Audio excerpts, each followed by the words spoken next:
Hola, soy Agustina, ¿cómo están? Bueno, me imagino que ya estarán preparando los parciales o los habrán rendido algunos de ellos, así que hoy vamos a hablar un poco acerca de esto, cómo prepararnos para los parciales. Bien, en primer lugar, lo que tenemos que hacer siempre es organizar el material, es decir, contar con toda esa información que tenemos de la cursada para hacer el examen. Esto es bibliografía, es decir, las lecturas que fuimos haciendo a medida que cursamos y que nos dieron los profesores. Muchas de estas lecturas son obligatorias a la hora de rendir el parcial, es decir, que además de haberlas leído a lo largo de la materia, también las vamos a tener que leer para rendir el examen, y eso nos lo va a decir cada profesor. También tenemos los apuntes que fuimos tomando con nuestras propias palabras acerca de las clases, sobre las actividades y justamente las actividades que se realizaron en la materia. Todo esto es importante tenerlo fresco, bien leído y analizado para resolver las consignas del examen, ¿sí?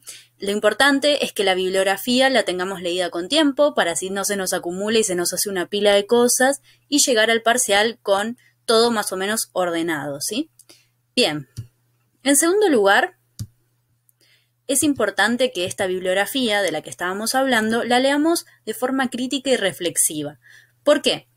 Porque muchas veces lo que hacemos es leer de forma extractivista, esto es decir, leer un texto, sacar los conceptos principales, las definiciones que más nos importan y nada más. Y esto está bien, pero no es suficiente.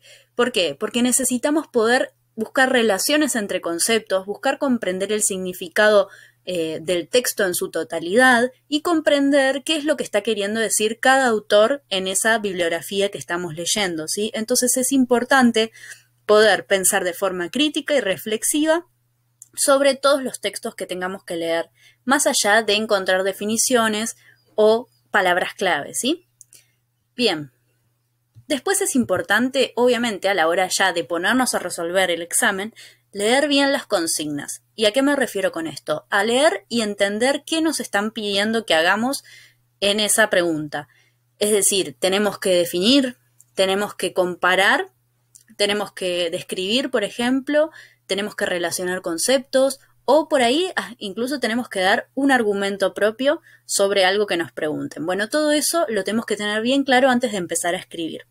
Y junto con esto, tener la bibliografía leída, ¿sí? Por eso decía antes, tener organizado el material y no dejar todo para último momento y tener que estar a último momento leyendo o resolviendo las consignas, porque en el contexto virtual en el que nos encontramos actualmente, los parciales son domiciliarios. Entonces es importante no solo leer con tiempo, sino también empezar con tiempo a resolver las consignas, que esta es una ventaja que se tiene cuando hacemos los parciales de manera domiciliaria. Entonces, los empezamos a hacer con tiempo y así los podemos revisar y darles la importancia que se merecen a esas respuestas.